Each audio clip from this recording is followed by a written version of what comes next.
Bonjour. Il faut le reconnaître, la béatification et la canonisation des saints a un aspect médiatique aussi. Je veux dire par là que ce ne sont pas forcément ceux qui auront leur place au ciel à la droite du Seigneur, tout près de lui, pour collaborer avec lui, qui sont connus sur la terre et qui sont mis en avant par l'Église et par le Seigneur. Quelquefois, certaines âmes sont cachées, mais parce que nous fonctionnons beaucoup par l'apparence extérieure, eh bien, ceux qui ont porté des fruits visibles sur terre, comme par exemple les fondateurs de communautés qui ont réussi, qui ont brillé, souvent, il y a un procès et on vérifie s'ils ne sont pas saints. Selon la parole du Seigneur, à propos du grain de blé, Luc 8:8, un autre grain est tombé dans la bonne terre, a poussé et produit du fruit au centuple. Tel est le cas de la bienheureuse Maria Teresa Bonzel, une petite Allemande qui véritablement, avec sa personnalité extraordinaire, a pu fonder une communauté qui a émigré dans le monde entier, produisant des fruits et annonçant l'Évangile à toute la terre. Cependant, il faut bien le reconnaître, les milliers de petites sœurs qui l'ont suivi dans cette communauté et qui se sont données non seulement à l'adoration du Saint-Sacrement, mais aussi à l'évangélisation et à toutes les œuvres de charité, des hôpitaux, des écoles, bref, tout ce qu'il était possible de faire. On peut dire qu'elle avait un cœur aussi large que celui de Saint Vincent de Paul. Eh bien, ces milliers de petites sœurs ne sont pas béatifiées, ne sont pas connues, mais au ciel sont présentes. Donc, attention pour ceux qui écoutent cette vidéo et qui rêveraient, en servant le Seigneur, d'être un jour béatifiés ou canonisés sur terre. Ce qui compte avant tout, c'est d'être au ciel.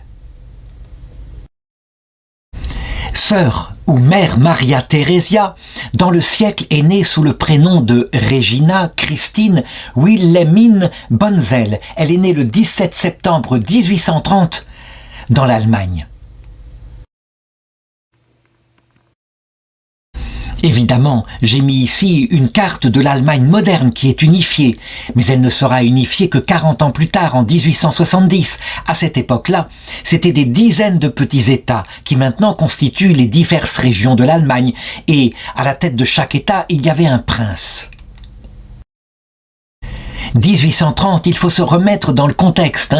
Nous sommes après la Révolution française et surtout après l'épopée napoléonienne qui a conquis toutes ces terres-là avant de refluer. Et Napoléon Bonaparte était tombé depuis 15 ans, était mort depuis 9 ans. Après sa chute, tous les royaumes avaient été rétablis tels qu'ils étaient, plus ou moins, avant sa conquête.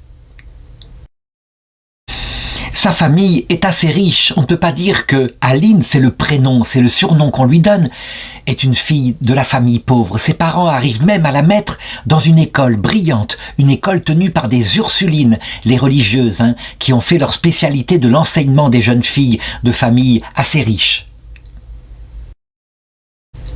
Dans cette école, cette petite fille qui a une foi profonde et un humour ravageur, je veux dire par là que c'est le bout en train de sa classe, eh bien, développe de solides amitiés. Et surtout, parce que les religieuses sont là, elle va garder et développer une foi catholique extrêmement forte avec, en plus, parallèlement, un désir de plus en plus fort de se consacrer entièrement au Seigneur.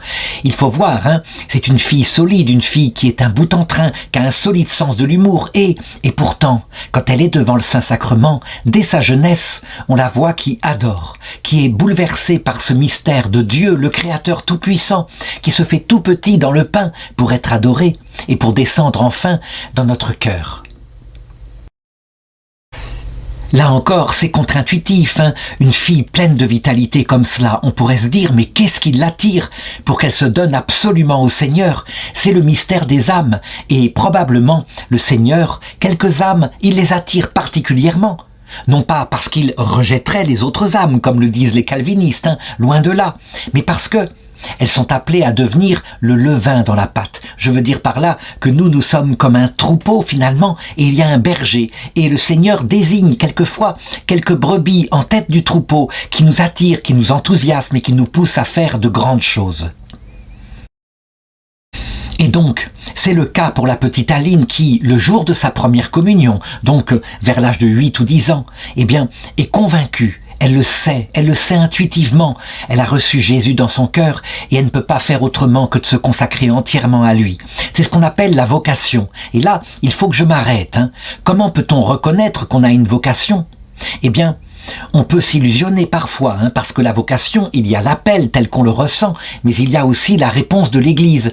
Et il arrive parfois que des vocations réelles venant du Seigneur ont été refusées par tous les couvents. Donc c'est une alliance, une réponse entre deux termes d'un appel. Cependant, ce qui est le signe de la présence d'une vocation en soi, c'est quand on est tellement attiré par l'exclusivité du Seigneur que on n'a pas idée de s'appuyer par exemple sur un mariage, de tomber amoureux d'un garçon. Non, ça ne vient pas. L'amour est pris totalement par l'amour du Seigneur. Je me rappelle, à un moment donné, j'avais passé une année dans une communauté mixte et il y avait des jeunes filles dedans qui visiblement avaient la vocation. Il leur était impossible de tomber amoureux d'un garçon, elles ne pensaient qu'au Seigneur. Et d'autres jeunes filles, visiblement, elles n'avaient pas la vocation, parce que on les voyait ainsi, qui étaient présentes à l'oraison, mais qui regardaient du côté des garçons. Eh bien, elle est entièrement donnée au Seigneur. Elle se forme en religion et elle va être particulièrement séduite dès son plus jeune âge par la spiritualité de saint François d'Assise, la pauvreté au service de l'Évangile. La pauvreté, attention, elle n'est qu'un moyen. Il arrivera parfois que des frères de saint François, cet ordre religieux qui a été fondé au Moyen-Âge, au XIIIe siècle en Italie, exalte la pauvreté à tel point qu'il la mettait presque au-dessus de la charité. Mais elle voit tout de même que être pauvre matériellement, elle qui vit dans une famille riche, eh bien c'est comme une ascèse qui permet de ne pas s'endormir, mais de penser toujours au Seigneur. Très vite donc, alors que, elle pense à la vocation, elle va se rapprocher du tiers-ordre de saint François, un tiers-ordre laïque, qui est une sorte de communauté. Après le premier ordre, qui sont les frères, le deuxième ordre, qui sont les clarisses, de communautés de laïcs qui parfois vivent en couvent. Ça existe, un tiers-ordre régulier, et parfois vivent dans le monde, avec une petite règle adaptée, des temps d'oraison, et puis des sacrifices à faire par rapport à la spiritualité de saint François. On le voit, elle réalise pas à pas sa vocation, puisqu'à l'âge de 20 ans, en 1850, donc c'est là qu'elle entre dans le tiers-ordre, et elle change de prénom, ce qui montre sa volonté de se consacrer. Elle s'appellera maintenant Maria Theresia. Et c'est une battante. Il y a d'autres jeunes femmes qui ont eu la même idée qu'elle, qui l'ont suivie parfois. Très vite, à l'âge de 27 ans, unanimement, en 1857, elle est élue à la tête de cette petite organisation qui se dévoue au service des pauvres, mais qui, fondamentalement, et c'est là que je voudrais insister, c'est ce qui explique qu'elle est béatifiée. Fondamentalement, l'amour du Seigneur, vraiment. C'est toujours la marque d'une vocation. On le sait, Jésus l'avait dit. Sans moi, vous ne pouvez rien faire. Je suis la vigne, vous êtes les sarments. Et elle en est convaincue. Comme sœur Maria Theresia est une fille solide, une fille d'action, on peut le dire, mais aussi une contemplative, elle va imprimer, alors qu'elle est chargée de cette communauté, sa marque. Tout de suite, elle essaye d'inviter ceux qui la suivent à adorer le Saint-Sacrement, et même peut-être à l'adorer en permanence, si c'est possible, en se relayant dans l'Église. Et appuyer sur cela, l'action auprès des pauvres, tous ceux qui en ont besoin, quel que soit le niveau d'action, tout l'intéresse finalement. À un moment, elle se rend compte que être simplement laïque dans le tiers-ordre franciscain, ce n'est pas assez radical. Que elle et d'autres jeunes filles de cette association voudraient bien une consécration plus absolue, quelque chose de régulier et le vœu, pourquoi pas perpétuel, de pauvreté, chasteté, obéissance, se donner entièrement. C'est le sens de l'absolu qu'il y a dans l'Évangile. Elle n'est pas la seule à envisager cela, mais je dirais elle est le moteur parmi les jeunes filles qui la suivent, comme Regina Leuser, une amie d'enfance, et puis Clara Pfänder, qui est une enseignante. Donc, elles décident à un moment donné, parce qu'elles sont décidées qu'il y a suffisamment de solide détermination parmi elles, d'aller voir l'évêque du lieu. de lui parler de ce projet de fondation. L'évêque les reçoit, bien sûr, et pourquoi pas, il n'est pas là pour étouffer l'esprit. Un évêque, un bon évêque, c'est plutôt quelqu'un qui favorise les initiatives comme cela, même si nous ne sommes pas après le Concile Vatican II, où là, il y a vraiment possibilité de prendre des initiatives, de les réussir, d'aller ensuite voir l'évêque. Là, à cette époque-là, eh bien, elle va d'abord voir l'évêque, et l'évêque leur donne sa bénédiction. Clara Pfänzer va mettre ses revenus au service de cette petite fondation qu'elle va faire. Et l'évêque leur dit « Mais à quelle congrégation allez-vous vous affilier ?» Eh bien, l'idée d'Aline, finalement, c'est de créer quelque chose de tout à fait nouveau, avec une certaine indépendance, même si ça serait selon la spiritualité des franciscains, bien sûr. Cet évêque qui s'appelle Conrad Martin, qui est l'évêque de Paderborn, leur demande de rédiger des statuts et elles peuvent se lancer. C'est ainsi que, alors qu'elle a 30 ans, nous sommes en 1860, eh bien, elle s'engage avec non seulement son amie Aline Blonzen et Regina Leuser, mais avec 9 autres campagnes dans l'église paroissiale de Holpe. Et là, je voudrais préciser maintenant le nom qu'a cette association, cette nouvelle congrégation, les pauvres sœurs franciscaines de l'adoration perpétuelle de la ville d'Olpe.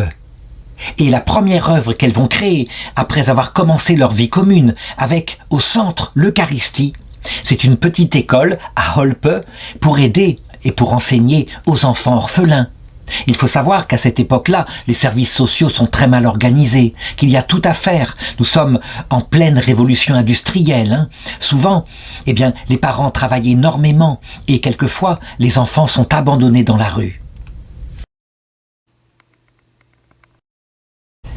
Je l'ai dit, avec son solide humour et son caractère extrêmement réaliste, eh bien, sœur Marie-Thérèse, donc Aline Bonzel, va leur imposer, ou plutôt leur proposer, d'adorer maintenant en permanence le Saint-Sacrement. Elle veut obtenir la permission de l'évêque. Le Saint-Sacrement ne sera pas seulement exposé au moment de l'oraison, par exemple 1 heure par jour, mais toute la journée. Et on pourra s'inscrire devant le Saint-Sacrement pour se relayer nuit et jour. Il faut que je m'arrête ici, sur cette spiritualité de l'exposition du Saint-Sacrement, avec l'ostensoir, tel qu'on le connaît, dans lequel l'hostie est manifestée et montrée sur l'autel, tandis qu'un prêtre, qui porte souvent une chape pour solenniser l'instant, eh bien c'est lui qui va exposer le Saint-Sacrement. Le prêtre et sa chape sont là pour inspirer le respect, et à partir du respect, sachant que c'est le Créateur du monde, eh bien l'adoration, en esprit et en vérité, va se développer. L'adoration en esprit et en vérité, ça veut dire que on sait qui on adore. On connaît le cœur de Dieu. Et cette vérité fait que, sachant qu'il est un esprit, qu'il veut venir habiter dans notre cœur, on a soif qu'il vienne à l'intérieur de nous. Certains, du coup, se sont opposés à l'existence même de cette spiritualité, en disant « Mais non, s'il s'est fait pain, c'est pour être mangé, pour venir à l'intérieur du cœur. » Mais il n'y a pas d'opposition. Je dirais que on est avec le Seigneur devant soi, là, objectivement présent. Et le but, effectivement, à la communion, à la messe, c'est qu'il vienne habiter en nous, bien sûr, de manière à ce que l'intériorisation se fasse. Jésus, de la même façon, lorsqu'il a été sur terre, a commencé par parler à l'extérieur. Et après sa résurrection, lorsque Marie-Madeleine l'a attrapé par les pieds pour ne pas qu'il s'en aille, il lui a bien indiqué qu'il valait mieux qu'il s'en aille et qu'il viendrait dans son cœur habiter. Voilà le rapport entre la présence extérieure et le but, effectivement, la présence intérieure.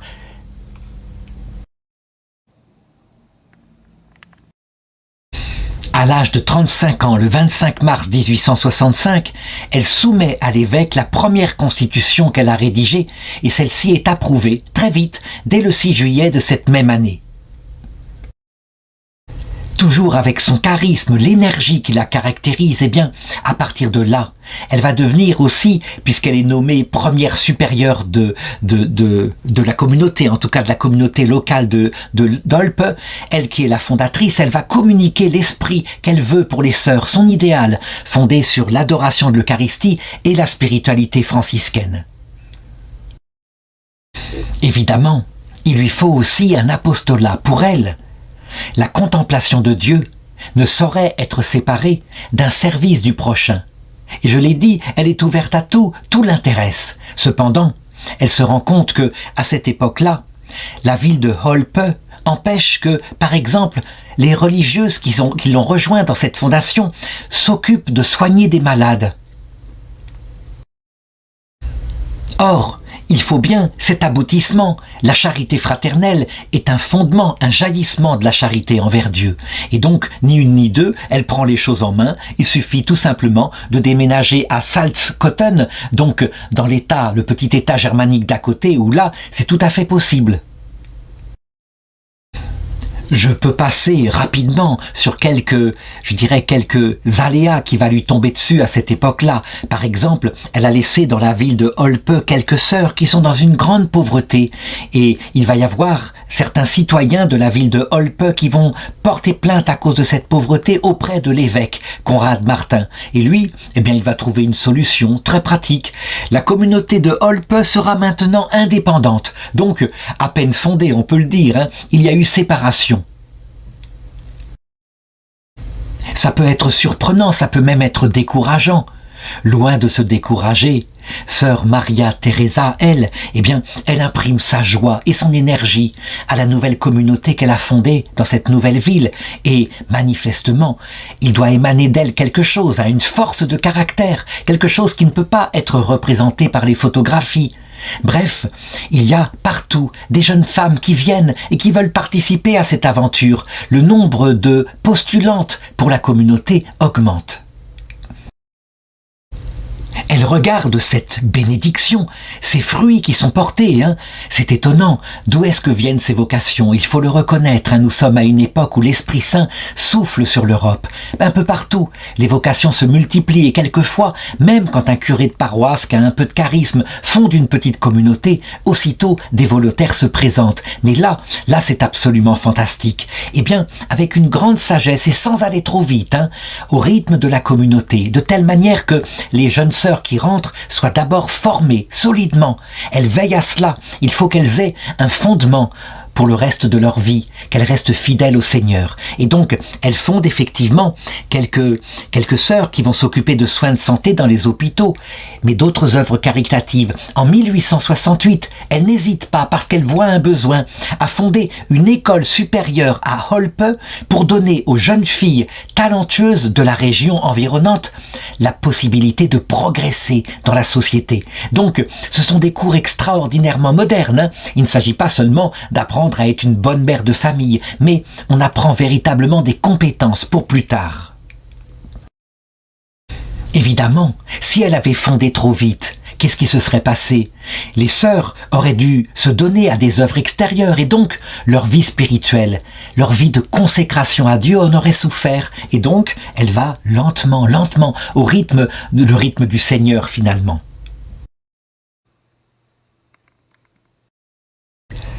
Devant les bénédictions du Seigneur, on dirait que tout ce qu'elle entreprend, un peu comme Joseph, le petit-fils d'Abraham en Égypte, tout ce qu'elle entreprend est béni. Et donc, à un moment donné, elle se dit, nous sommes là pour servir, pour aimer Dieu en premier, mais il nous a envoyés aussi pour prêcher l'évangile au monde entier. Et donc, parce qu'il y a une demande par un évêque aux États-Unis, en 1875, c'est les États-Unis des westerns, nous sommes juste après la guerre de sécession, elle n'hésite pas, elle demande s'il y a des sœurs volontaires pour partir aux États-Unis, pour fonder un couvent à Lafayette en Indiana. Lafayette, la ville qui porte le nom qui est béni par les Américains du général français qui les a aidés dans leur indépendance avant la Révolution française. Aussitôt des volontaires se présentent et donc en quelques semaines, là-bas, à Lafayette, un hôpital temporaire est organisé et les pauvres et les malades de la région commencent à affluer. Le ministère de la guérison des sœurs s'active. Alors, sont-elles d'excellentes infirmières? Il ne faut tout de même pas les comparer aux infirmières actuelles. Ce sont des infirmières religieuses, donc quelquefois au plan, je dirais, des techniques infirmières. Elles ne sont pas entièrement formées comme maintenant. D'abord, la médecine n'est pas très développée, mais instinctivement, elles le sentent. Il faut que l'hôpital soit propre, qu'il soit aéré, pour que les malades aient bon moral. Et elles savent aussi s'occuper, donner des soins, la toilette, etc. et leur parler de Dieu. Donc, on pourrait presque dire ce sont des femmes dévouées, entièrement dévouées. Et au niveau technique, ce sont des aides-soignantes. Là-bas, il va y avoir la même fécondité. 1 an plus tard, l'hôpital définitif Sainte-Élisabeth est inauguré et une partie du bâtiment est occupée par le couvent où habitent les religieuses.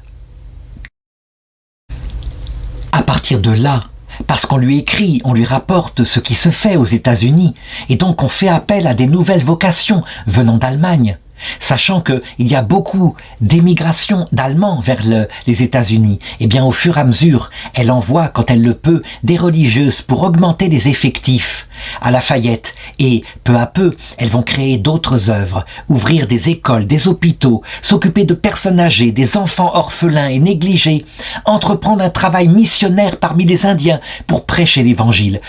Là vraiment, si on ne connaît plus maintenant Mère Marie-Thérèse, je dirais tout l'intéresse. Elle est, quelque part, quelqu'un comme Saint Vincent de Paul. Le même cœur, aussi large, aussi ouvert à l'expansion de l'Évangile qu'avait eu Saint Vincent de Paul quelques siècles plus tôt. Ce qui est fabuleux, c'est que aucune de ses sœurs ne lui est étrangère, toutes sont ses filles. Elle est capable de rester en contact malgré l'océan qui les sépare avec les sœurs des États-Unis, par courrier en particulier. Et aussi, des fréquentes visites, ça va lui arriver.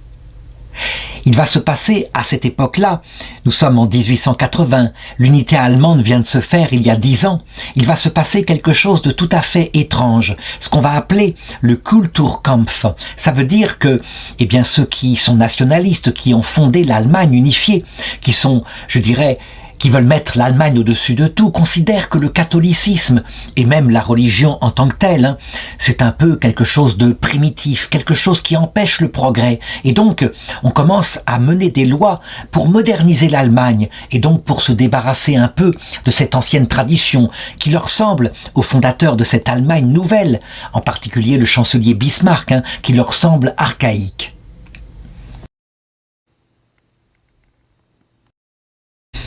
On fait donc des ennuis par la loi aux congrégations. On essaye de séparer les congrégations en particulier de l'enseignement pour que les enfants ne soient pas manifestés. On le voit, ce n'est pas vraiment ici une franc-maçonnerie qui agit comme ça sera le cas dans d'autres pays, comme le Mexique, mais c'est plutôt, je dirais, une idéologie nationale. Cet effet-là va ralentir quelque peu la croissance de la communauté, mais il en faut plus pour arrêter Sœur Maria Theresia. Donc, elle va trouver la technique en séparant la communauté qui est aux États-Unis, ayant son propre gouvernement, et la communauté qui est en Allemagne, avec comme siège social, eh bien, la maison mère à Olpe. On le voit, elle est tout aussi solide que Bismarck, elle a les pieds sur terre, mais elle a le cœur au ciel. Et donc, elle va trouver le moyen de contourner par la puissance de l'Esprit Saint en consacrant la province allemande au Sacré-Cœur de Jésus. Là, il faudrait que j'en parle, le Sacré-Cœur de Jésus. On sait que, un siècle avant, en France, il avait eu un grand succès dans la révolte des Vendéens contre la République française qui s'était en train de s'établir dans le rejet de la foi catholique. Et on sait que les Vendéens, qui portaient le Sacré-Cœur cousu sur leur cœur, avaient été massacrés. C'est le premier génocide de cette ère moderne.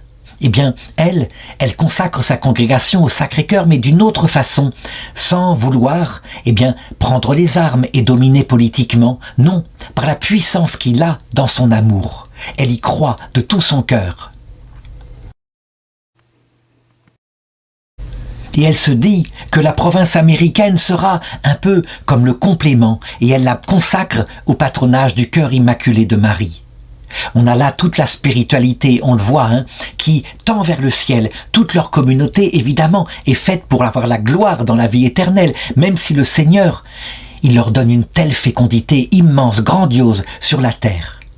Au ciel, on le voit, nous sommes en chemin, et il faut Jésus qui est un peu notre Père spirituel, et qui nous donne Marie, qui est notre Mère spirituelle, et ainsi, avec 2 parents complémentaires, comme ça nous est naturel, nous marchons vers le salut.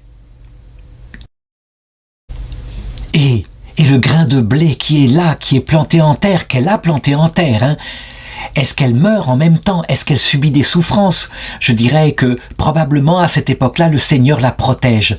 La protège à cause aussi de son caractère puissant, son caractère très fort. Mais elle porte du fruit, 100 pour 1, 1000 pour 1. Et le 13 avril 1897, l'année même où Sainte Thérèse de l'Enfant Jésus entrera dans la gloire au ciel, eh bien le pape Léon XIII publie un décret de recommandation. La reconnaissance définitive arrivera bien après sa mort, le 31 janvier 1931. Je voudrais montrer la grandeur et la puissance de ce qu'elle a fondé, comme ça, toute seule, avec l'aide du Seigneur. À la fin de sa vie, 1500 sœurs sont entrées dans la vie religieuse et l'ont rejoint pour accomplir toutes les œuvres. C'est comme si elle avait multiplié sa fécondité par 1500 fois. Finalement, après avoir dirigé cette communauté toute sa vie jusqu'au bout avec la même énergie, la même force intérieure, eh bien, Mère Maria Theresia Banzel est décédée le 6 février 1905 dans la maison mère d'Olper, donc dans son Allemagne chérie, qu'elle n'avait jamais quittée. Nous étions, nous le savons, 10 ans avant la Première Guerre mondiale, cette guerre qui allait bouleverser l'Europe et terriblement. On peut dire que l'idéologie que le Kulturkampf avait donnée, qui se répandait partout d'ailleurs en Europe à cette époque-là, le culte de la nation mis comme Dieu au-dessus de Dieu, allait provoquer des malheurs immenses. Quand on compare le destin de Mère Maria Theresia Banzel, quand on le compare à ceux qui s'efforcèrent à ce moment-là de conquérir le monde, quitte à perdre leur âme, comme l'avait dit le Seigneur, on se dit, mais c'est elle qui avait raison. Elle ne construisait que pour le ciel, et tous les soins qu'elle donnait, c'était en vue que les âmes qui elles sont éternelles, parviennent à la vie éternelle. À sa mort, à 75 ans, il y avait 73 couvents et fondations implantées en Allemagne et 49 implantées aux États-Unis. Et bien sûr, l'Église a voulu mettre en avant, après l'enquête et la bénédiction de Dieu qui fit des miracles après sa mort, eh bien l'Église a voulu la donner comme modèle. Pour le moment, elle n'est que béatifiée, ce qui veut dire que son culte est célébré principalement sur les lieux de son implantation, là où sa communauté s'est développée. Cependant, il faut le reconnaître, si on est ainsi stupéfait par le travail fantastique que put faire cette petite femme, eh bien, on peut se dire qu'au ciel, nous porterons des fruits immensément plus. Nous ne pouvons même pas imaginer. Mère Maria Theresia continue son apostolat sur la terre. On ne la voit pas, mais elle ne cesse de venir ici et là, quand on la prie, quand on l'appelle, pour venir aider et s'occuper, pas seulement, elle le sait, pas seulement de notre vie spirituelle, mais aussi quand nous avons des demandes matérielles, puisqu'elle s'est occupée de cela toute la vie. Elle a pris l'homme dans son ensemble. Elle le savait. Quelquefois, c'était en prenant soin physiquement d'un corps malade que l'âme touchée remontait vers le Seigneur et retrouvait l'espérance de la vie éternelle.